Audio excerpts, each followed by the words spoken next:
Жалпы ұлттық құндылықтар ел дамуы жобасы аясында Түркістан облысының Сарыағаш қаласындағы аймақтық дөңгелек үстел өтті. Бұл шара Түркістан облысы қоғамдық даму басқармасының тапсырысы бойынша шаңырақ жастар мен жас отбасыларды қолдау орталығы қоғамдық бірлестігімен ұйымдастырылған басқосуға Мақтарал, Келес, Жетісай, Шардара және Сарыағаш аудандарынан 200-ге жуық адам қатысып, өз пікірлерімен бөлісті.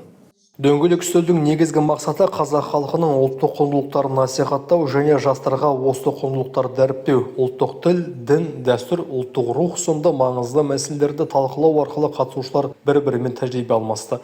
Сонымен бірге сала мамандары ұлттық идеологиямен жұмыс жасайтын мамандар арқылы өз білімдерімен бөлісті.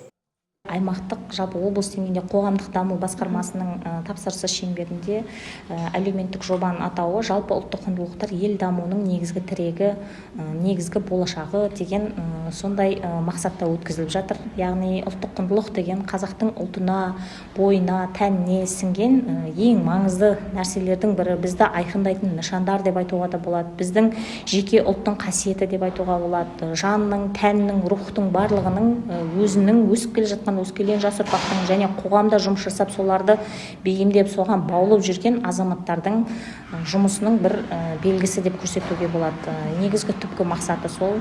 Енді одан бөлек бүгінгі іс-шараның континентіне жастар, орта буын өкілдері, идеология саласында мектептерде жұмыс жасасатын тарих, этнография, салт-дәстүр, мәдениет саласының қызметкерлері.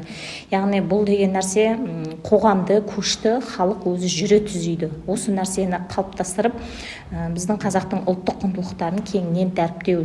Жоба арқылы облыс тұрғындарының бірлігі мен ынтымағын, жастардың білімі мен тәртібін дамыту көзделді. Сондай-ақ жастарды туған жерге жанашырлықпен қарауға, патриотизм мен әлеуметтік жауапкершілікті сезінуге шақырды. Сондай-ақ ұлттық құндылықтар мен мәдени нысандарды дәріптеу, отандық суретшілердің шығармашылығын қолдау маңызды тақырыптар болды. Жалпы Түркістан облыстық даму басқармасымен, қоғамдық даму басқармасымен, мынау шаңырақ қоғамдық бірлестігінің ұйымдастыруымен ұлттық құндылықтар ел тұтқасы тақырыбында үлкен семинар өтпек. Жалпы бұл семинардың негізгі мақсатының өзі ұлтшылдыққа, жалпы өзіміздің құндылықтарымызды насихаттауға, қазіргі қоғамға пайдалы түсін енгізу мақсатында, жастардың бойына сіңіру мақсатында. Себебі жаңағы өзіміздің құндылығымызсыз, өзіміздің болмысымызсыз, өзіміздің дәстүрімізді, тілімізді дәріптемесек, біз жаңағы дамыған елдердің қатарына қосыла алмайтынымыз баршамызға аян. Сол себепті біз өзіміздің құндылықтарымызды, өзіміздің салтымызды, өзіміздің болмысымызды кеңінен насихаттау, жастардың бойына сіңіру, отбасы құндылықтары арқылы осының барлығын тал бесіктен жер бесікке дейінгі жасалынатын салт дәстүрлерімізді, әдет ғұрыптарымызды кеңінен насихаттап, оны келер ұрпақтың бойына жеткізу мақсатында ұйымдастырылып отыр. Енді осындай семинардан күтілетін нәтиже қандай деп ойлайсыз? Бұған дейін де ұйымдастырылды ма басқа аудандарда? Жоқ, бірінші рет. Алғаш рет, Бұл семинар алғаш рет бастамасы осы Саялы Сарыағаштан бастау алғалы тұр.